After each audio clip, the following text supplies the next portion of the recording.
Lions Rock Productions.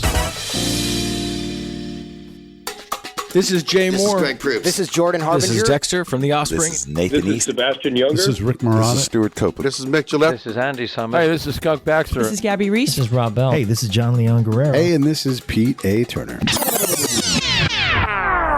Hey, this is Bruce Sudano, and you're listening to the Break It Down Show.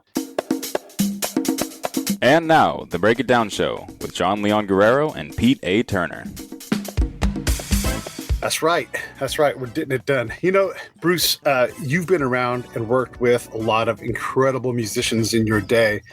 And the Break It Down Show has, at our heart, we're a show about music. You know, it's not always that, but just the term, break it down. I mean, it's a musical term.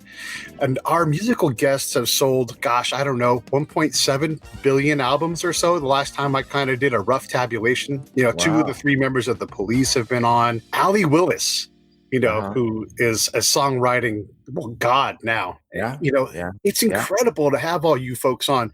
You're a songwriter as well, and you've got a new album out and everything. But just in general, when you look back at your life, where you're at now, if you told that kid who's like, I don't know what I'm going to do. I think I'm going to, anybody can say they want to be in music, but here you are. I mean, you have a legit home. You live in Milan. You sometimes live in LA. This is a life that you couldn't dream of when you're that small. Because, I mean, sure, you could say I'm going to be famous or something like that, but that's not what you have now. You have something sweeter. I never, I don't think anybody can really predict their lives and what their lives, how they evolve.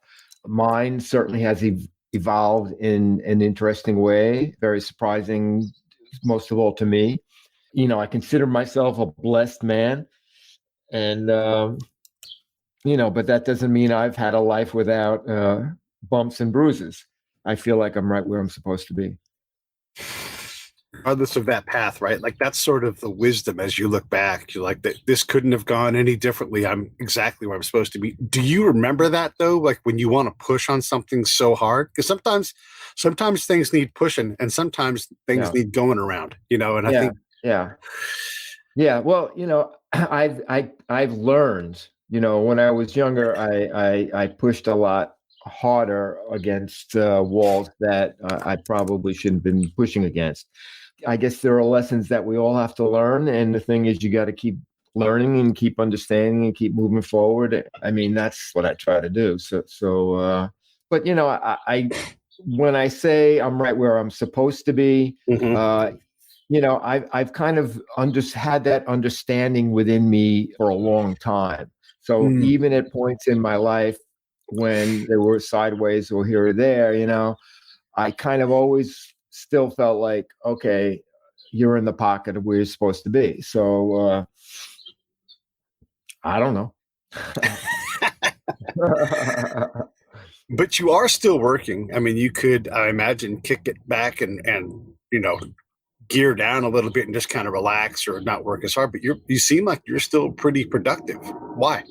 Because it's who I am. It's what I'm called to do. It's where I know who I am. It's what I love to do. I have the privilege of being able to do it.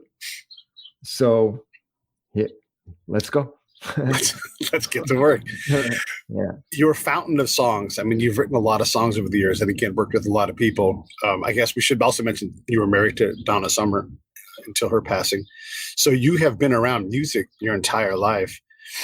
Who do you want to work with, or do you want to partner with anybody? Or are you more just in an expressive, self-focused phase? That sounds like crap. Yeah, it sounds really bad, but it's exactly where I am.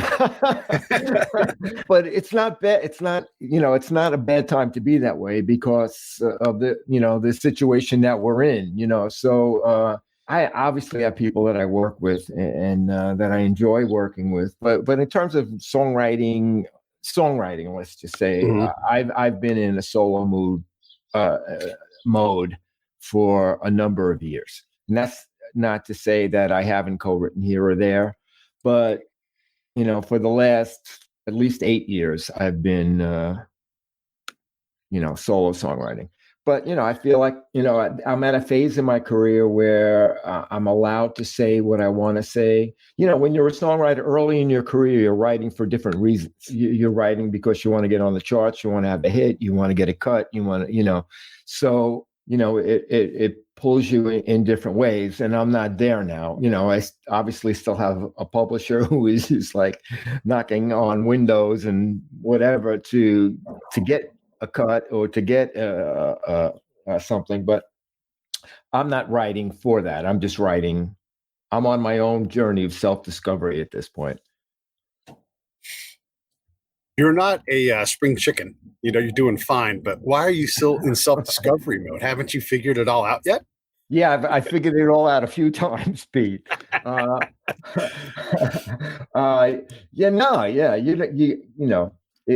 is no arrival. That's you're always getting there, and that's okay because we live in hope and we live in purpose, and otherwise, why? So balancing it all out. So. For anybody watching on the live side, there is the brucesudano.com link. And then here is the YouTube page where you can get a lot of Bruce's work. And you just type in Bruce Sudano. It comes up easily in any kind of search. If you Bing or Google it, whatever, it's not hard to find. And guys can get a lot of background. And I don't want to spend a lot of time on the background because I don't think you're focused on the background. I think you're focused on where we're at and where we're headed. Yeah, that's, I'm not running from my background, or I'm not hiding from my background. And in fact, my background supports where I am now, and both monetarily, emotionally, and spiritually. I am about in the moment, and I am about what's the next song. That's a big driver for me. I'm excited to be creative, and I'm in the zone. So. You never know when you unzone yourself, when you yes, yeah. I like it when you're in the zone, man. I got to tell you what, I'm struggling with some unzoning right now. The show does so well. We have so many incredible people like you on the show, but you're constantly, as a producer, as a host, as a publisher of things, I'm constantly having to do things and learn skills that have nothing to do with what I'm great at doing, and you must feel this. I mean, you have a YouTube channel. Yeah. Well, if you don't put energy into it, it doesn't grow. And you're like, why do I even have a damned YouTube channel? I don't even care about you. It's right. So crazy. Yeah, no, it's but it's the game, right. and there's always been a part of the music business, that's always been a fun game, and I've enjoyed that aspect of it as well. And I think that also helps with the perspective of keeping everything in its proper perspective. It's a game, and it's a fun game. And, there are certain aspects of the game that I'm good at, and many aspects of the game that I'm not good at. And so, you try to get better where you're weak. And if you don't care, you don't care. Sometimes I just don't care. And I have to accept that about myself, Pete. Man, that is some powerful stuff right there. Our guest yesterday was similar. He's been around the block a few times, still active, still at it. And he was talking about, it's okay to not care about something and recognize that and not put energy into it. Like, yes, you maybe hurt your feelings to know that this atrocity is happening or whatever. But if you're not going to do any damn thing about it, figure out what matters to you and do something about that. And that's a big lesson, man, because it's no good to look and go, I know there's kids that are hungry over there, but my energy is going towards these things, Right. And, and that's okay too, because you have, you can't do everything. So you have to try to fill all the buckets that you have to carry, but, things that you don't care about, you shouldn't try to fill that bucket because it's not for you to fill, maybe, fill the buckets that you do care about, and it can make you be an asshole either to yourself or to somebody else, like there's always that possibility too. Yeah, man. There's that airplane. Yeah, there it is. I'm going to try to shut up here for a second. Fill about 20 seconds for me. Okay. I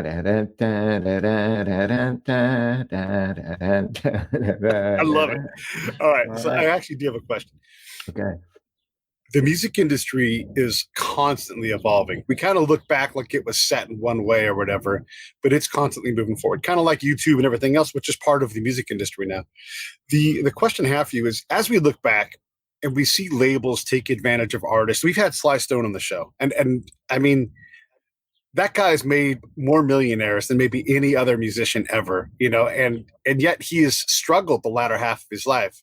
I'm glad to say that he's off drugs and everything else, at least the last time I heard about him, which was not even 6 months ago. So he might have figured that part of his life out. But there is a trade-off in having access to that Capitol Records machine. And I'm using Capitol as an example. It could be Sony, it could be BMG, it can be whoever. But, you don't have to hire a publicist necessarily. You don't necessarily have to hire a marketing person. They do all these things for you, and they've got to spread their risk around a lot of things. But they do tend to take a deep cut and a big bite out of a lot of acts. Is that getting better?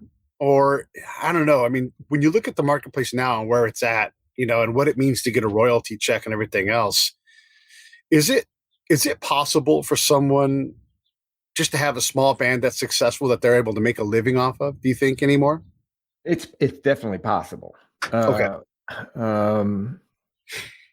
But you have to be good, you have to work hard, and you have to pick your shots, and you have to be lucky. And it was always difficult. It's difficult now. I don't know what record deals are like anymore. I have no idea. Most of the acts that I know, are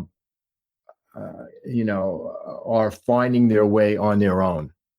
And that's, that's through social media, playing out, and working it and building a fan base. Yeah. That's how. And so that's, I know a lot of people are doing that, and they're finding ways to make money and survive. Yeah. Hey, I want to mention Johnny Swing because, that's a great example of a band that is, successful, but could still blow up 10 times, before they had like massive success. It's one of those weird things where you've got this audience. We had a dude on the show. He's sort of a modern day troubadour. And for a long time, he would just travel around, find a place to crash, via all the great social media aspects of things, like, hey, I'm going to come play a concert. And he would literally do like these salon concerts, basically, like from the olden days, get paid $250 or whatever it is, maybe $1,000, who knows, right? And he would just find ways to interact with this audience that he built through just being on the road, playing out, but playing living rooms instead of dance halls. And, he lives in Italy, just down the road from you. And, that's what he does. He writes music, and he's got just enough of an audience to make a career out of it. Right. Yeah. But that sure is terrifying. I know, a few people like that, and it's okay. It's fine. They're happy to be doing what they're doing and surviving doing what they're doing. And, these are choices that we made a long time ago. For certain people, there's no turning back. But, but again, like for young bands, it's, when I was coming up, there were plenty of places to play. This was the thing. And I would have a band back in Brooklyn back in the 60s, and we would just play clubs 3 nights a week, 5 nights a week, 6 nights a week, and we didn't make a lot of money, but it was, money to live on. That may be harder these days. I don't know, but as far as record deals, I don't know about record deals. Yeah. We've had, I'm going to bring up Sly Stone again because he taught us a lot. One of the things he was saying is if my music isn't good enough, I don't deserve to eat, and you're competing with someone like that as a peer. And here's this person that's, and I explain this kind of concept to a lot of people. There's someone out there who's absolutely not going to fail, or they're going to die. They're literally going to die trying, Yeah. Many people, but there's no magic formula, so everybody's got to follow their own path and find their way. I'm going to explore this a little bit more. We had the guy who's the lead singer for Fishbone and Angela Moore. and he was talking about the blender and how like everybody sits on the edge of the blender and you see people jump in and get eaten up by the industry. And he's like, then you realize you're actually in the blender, not on the edge of it, and you're drawn to put your toe in, and the next thing, So when you've been around long enough, you've seen a lot of people get chewed up in the blender. Is that just part of life? Is that just a more higher profile version of it or something? I mean, when you see people get destroyed by the industry who aren't around anymore, all that, whether they're alive or not, how does that impact you as an artist? Well, you never want to see anybody eaten up by the blender. But the thing for me is I always equated it to staying on the train. It's not so much getting eaten up by but, I know through the course of my musical train ride, I've seen many people, exit the train because they couldn't do it anymore, didn't want to do it anymore. They couldn't handle life on that level. And there are just casualties in life, So does the music business have more casualties? I don't know. Maybe at one time it did, but now there's so much pressure everywhere, and so who knows what's going on in so many people's lives right now. It's really a difficult time, for so many people. It's a really difficult time. You've lived in two places that are notable for how much they've struggled with the coronavirus, and we still can't seem to wrap our hands around what does and doesn't work. And even if we do, we can't seem to agree on how. I mean, one of the benefits of living in America is that it's wildly diverse. And one of the hard things is that we don't do one thing well. Our diversity is, in this case, I think, not a blessing. It's caused us a lot of struggle. You write a lot about social issues, at least right now in the new music and everything. Yeah. Talk a little bit about that voice and what your responsibility is to all of us as we try to sort out this thing called life. Well, I mean, all I can do is try to express my point of view in a song. And basically, as a songwriter, I'm somebody who 70% of the time is going to come from a place of a real, genuine inner emotion. And that's kind of how I write. I'm an emotional writer. I'm a philosophical, spiritual. These are the kind of the places where I draw from. So I'm driven by this whole political climate has been unbelievable. So, I had feelings about it, and especially being somebody who has traveled the world and has lived in different places and understand, really understand that, people, we are all the same. And at the heart of it, and we get driven to our extremes, which is not even who, the great percentage of us are. Most of us are folding into the middle at some layer of the onion. This past time, we've been really driven and I think lost our way, and so that caused me to write a song called American Sunset. I'm hopeful that, of course, we're going to get out of this and we're going to pull it back together because everything is a scale, so it gets too far right, then it gets too far left. And, it's like we got to balance this thing out and be rational, reasonable adults. Put your point of view on the table. Let's compromise and let's make a deal and do the best we can and keep moving forward. That's what I say. I love it, man. And I'm a middle focused guy too. Like I say, I'm center right, middle left. It's like, ask me on a position and you're not going to get an answer that you recognize as belonging to any particular, just ask me three and you'd be like, I don't know what Pete is, and what I care about are people. I believe in us and I don't profess to have all the answers, but I do know that whatever deal we make as a nation, it should be shitty for everybody because we worked all hard to sacrifice what we had to do to advance forward.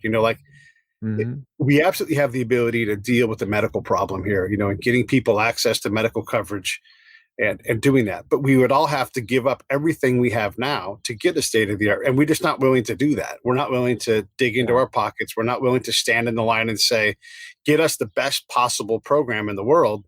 We're not willing to do it. We want it. We're desperate about it, but we can't agree on what that looks like. Yeah. Well, That's why we have leaders and people to like say we have to agree on something. So let's do the best we can.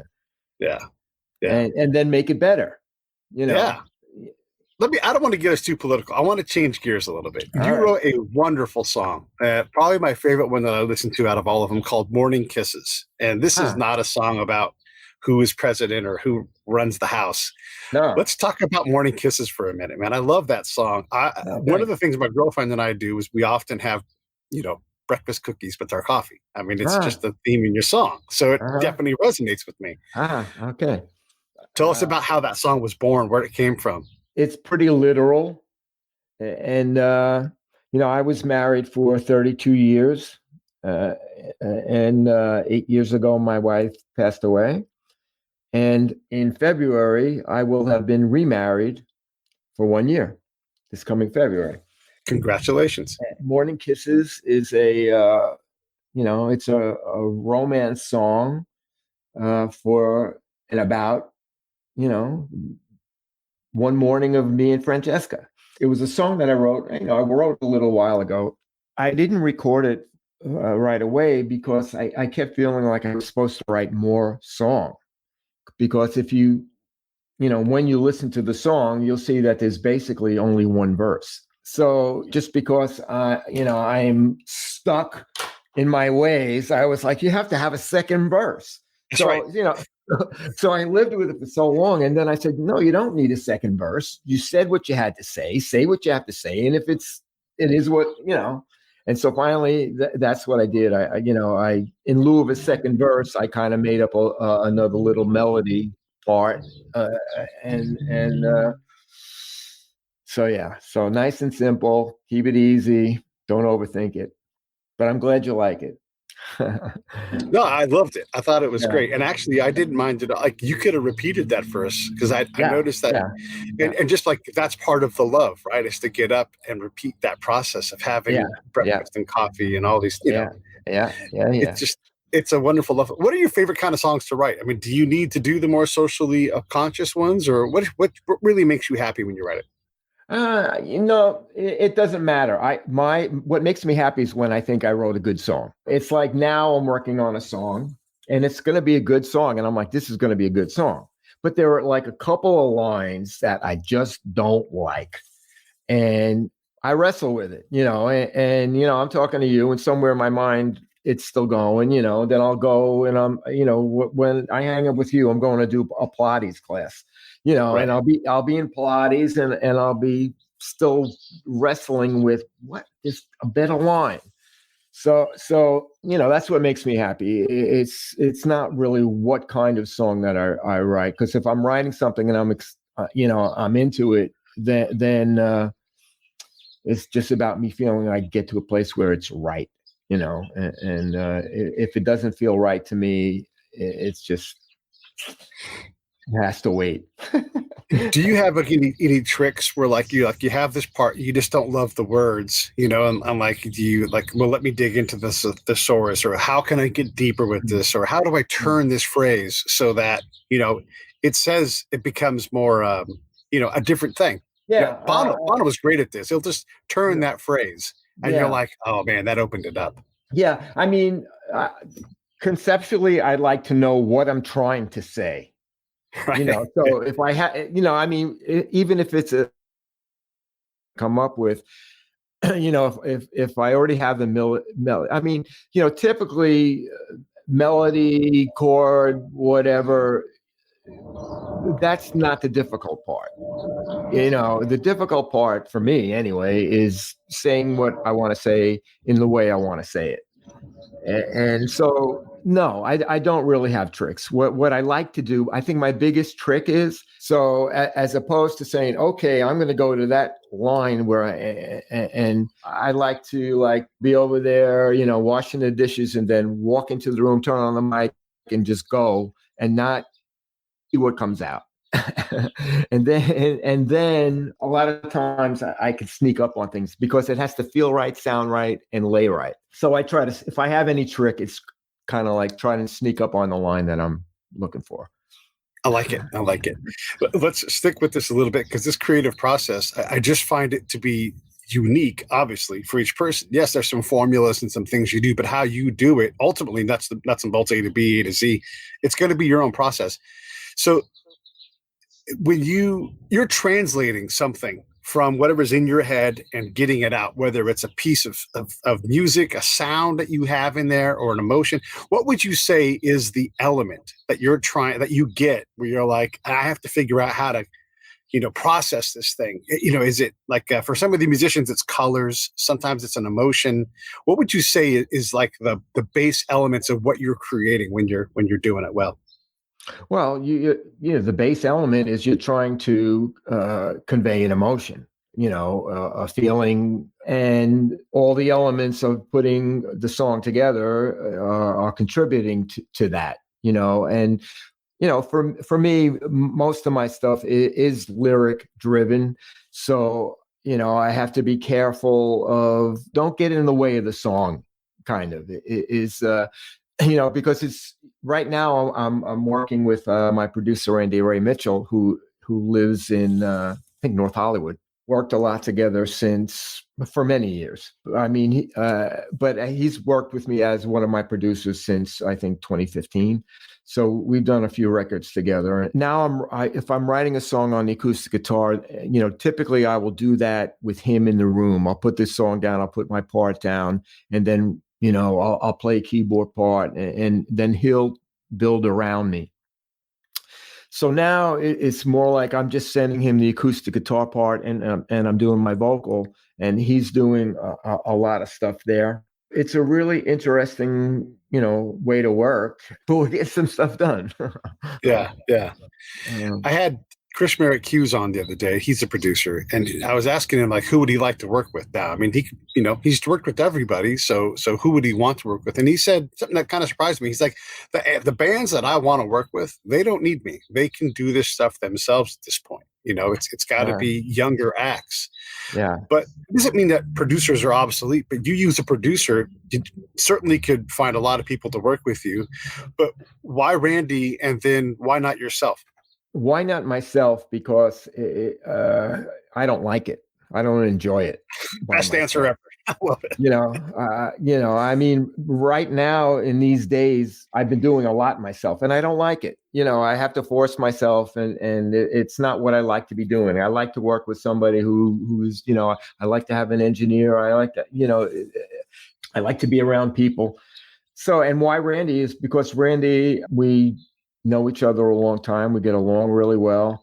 We complement each other. He understands me as an artist. He knows how to help color my music. And it's interesting because on the last record, I worked with Randy, and I also worked with Steve Adabo, who is in New York. And Steve, is a completely different, I mean, in some ways similar to Randy, in that they're both basically, they're guitarists turned producers.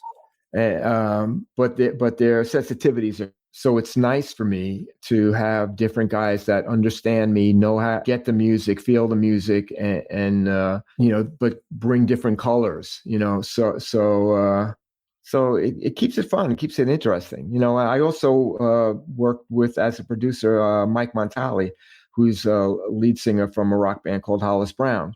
Sure. Mike too. Mike is younger and edgier and has a different perspective. And answering why not me also is because I've done it for so long that I do what I do the way I do it. Right. There's so other people bring other things that I would never bring, and like especially Mike Montali, because he has, younger people have a different perspective of what's cool or what works or that's a bad sound, or it's a different perspective. I've heard a certain sound and I know it's from 1972 and I hated that snare drum sound. But yes, what I mean. But somebody a little bit younger from a different perspective is going to go, no, man, that drum, when you put it with this, I'm like, oh, okay, cool. So yeah, you got to keep it, the hard work for me is creating the songs. The fun work for me is having somebody to work with to bring the song into a record. You've just unlocked like 15 questions in my head. So let me go with this first one. One of the songs I heard, I can hear influence in what you're doing because you have been around, and there are certain things that you like in your music and everything. And there's similar vibes when you can tell like you're in an era of music. You're like, oh, this has a different vibe than this, but they have a similar melody, maybe, right? Yeah. So anyhow, there was a Beatles sound that I heard. It was that, that sound was in one of your songs. I can't think of which one it is right now. I'm about to look at your YouTube channel, but it had that kind of that, tremolo guitar sound. I can't remember which one. I don't know which one you mean, but I don't either. And it wasn't the full thing, but it just had that. And I'm like, oh, that's Beatles, and I can't. Yeah. Well, Randy, we have fun with stuff like that. Steve Adabo as well, and Randy. It's like, because we have so much history, every now and then it's fun for us to incorporate into something new that we're doing, something that's reminiscent of or reminds us of, or it's not so much that we're trying to copy something as we're trying to, as we're bringing something, that's warm and fuzzy to us into something that we're doing that, So frequently, it's like on, with Steve, we did a song called For the Sake of Humanity. I left the studio one night and came back the next day, and, and that was the furthest thing from my mind. And he was like, yeah, I don't know. I haven't put a wah-wah pedal on a song in, I don't know, probably since 77. I don't know. but so yeah, it's fun.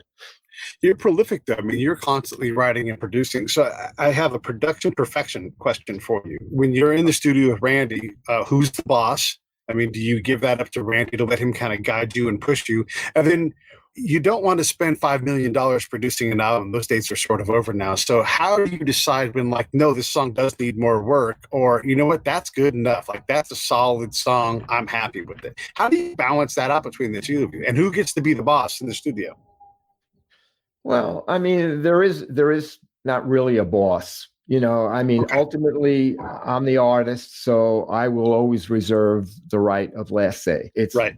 It's me. It's representing me. That being said, I will, often defer and look for, you got a better idea? I don't know. Is that good? It's nice to have people you trust to be able to bounce things off.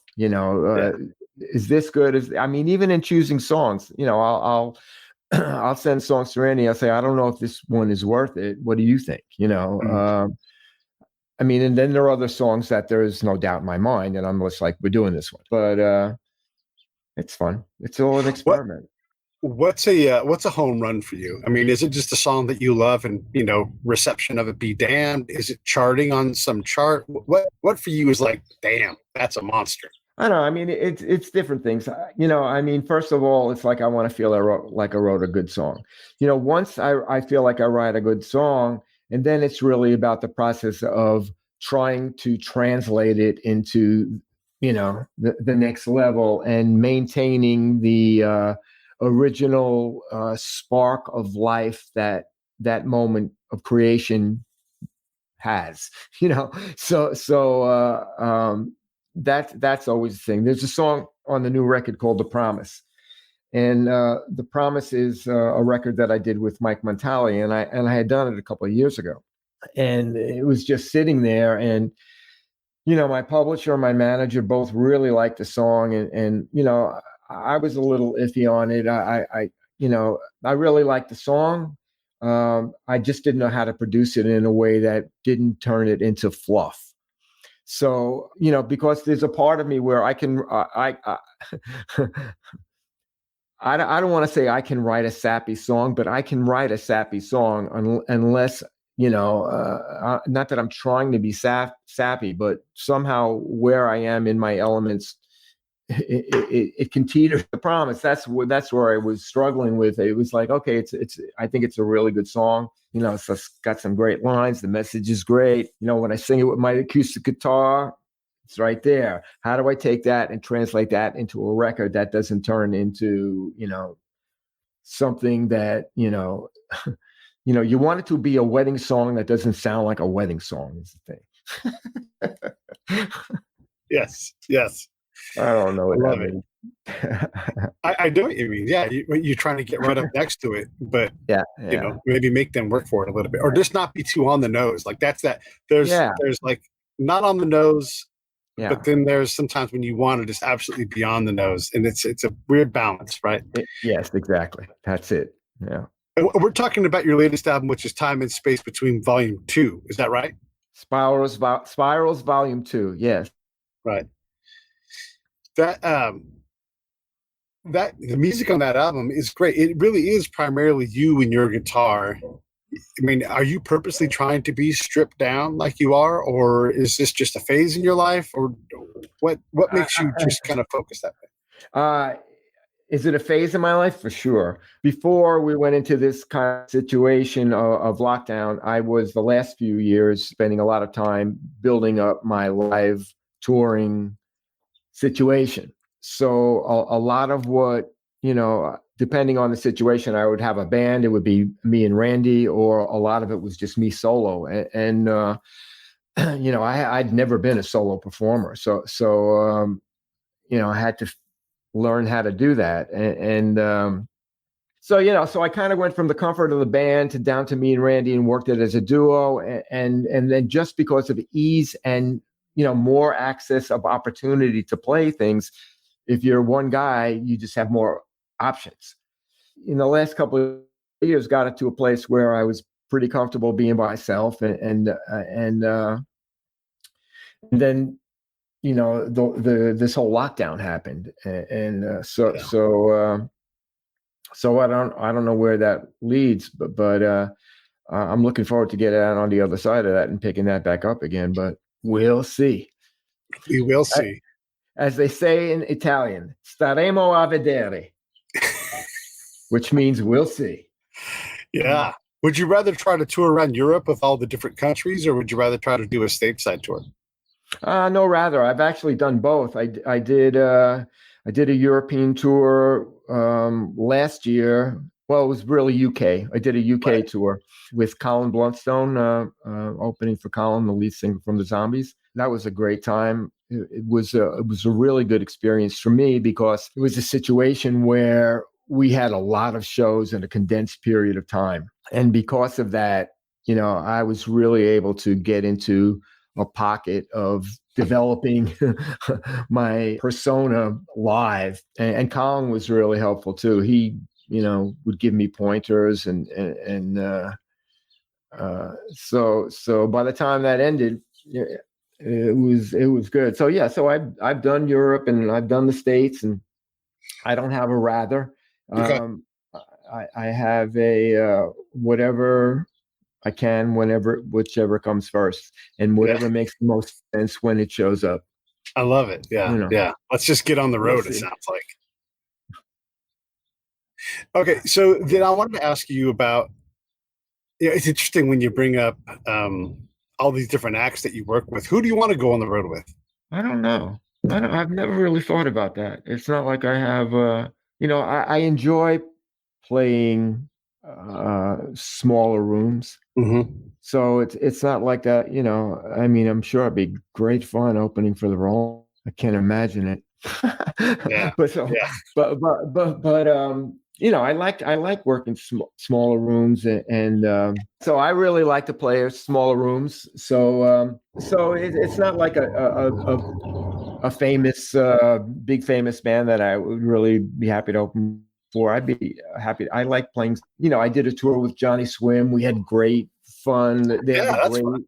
They have a great audience, and I did a tour with Hollis. I did a tour with the Zombies. I enjoy the aspect of one night you're playing a club, the next night you're playing a theater. A third night you may be playing. We played some like old churches, which were amazing. Just these huge cathedrals, and the ceilings are so amazing. And there I am with my guitar and a room full of people, and it's a challenging but nice experience, and that's the thing, is that you want to keep challenging yourself.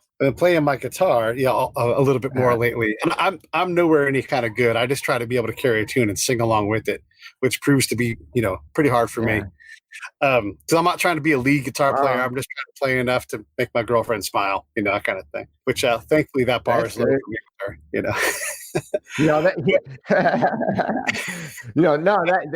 You might end up in the music business. No, I can't. That's I how can it only afford one happens. job where I don't make that much money. I'm hoping that we can get the answer to this with the wireless and everything, but what makes you pick a song that you want to do a video to? Because you've got a variety of things. You have kind of the, there's like the cutout mouth moving stuff, but then there's also some gorgeously shot film stuff that really moves you, obviously, because you wouldn't pick to do that. Tell me about that process. The video process, again, for me is a collaboration. It's about, I like to find young filmmakers who are enthusiastic and creative and have a vision for the song, that we can develop an idea and develop a mood and develop an atmosphere. The thing for me with videos is there was a video for the Morning Kisses song. And I had a couple of different people do it. And, there was just too much scenario and too many people hugging and, and I was like, it was stealing the song, and so at the end of the day, this one guy said, how about if we just did it with sheets and shadows? And I was like, yeah, that's exactly, I think, the vibe. Yeah. So I think that's a great decision, by the way, because the words in the song do the image making for you. Yeah. You really just need something to don't get in the way of the groove. Yeah. Don't get in the way of the groove. That's it. And then on other things, it's like, I like doing the moving mouth videos. Clearly.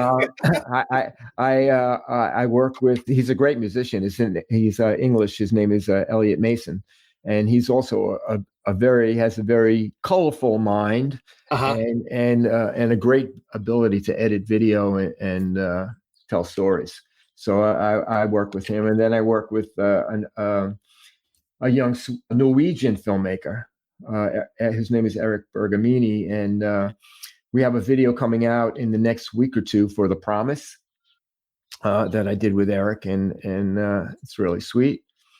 And the thing about the videos is that, a big part, you need content, and you need to stay active. And so you need to have things to keep presenting yourself. It's interesting because as I've built people who've come to know me more and more as I go forward, it's interesting to be able to introduce, like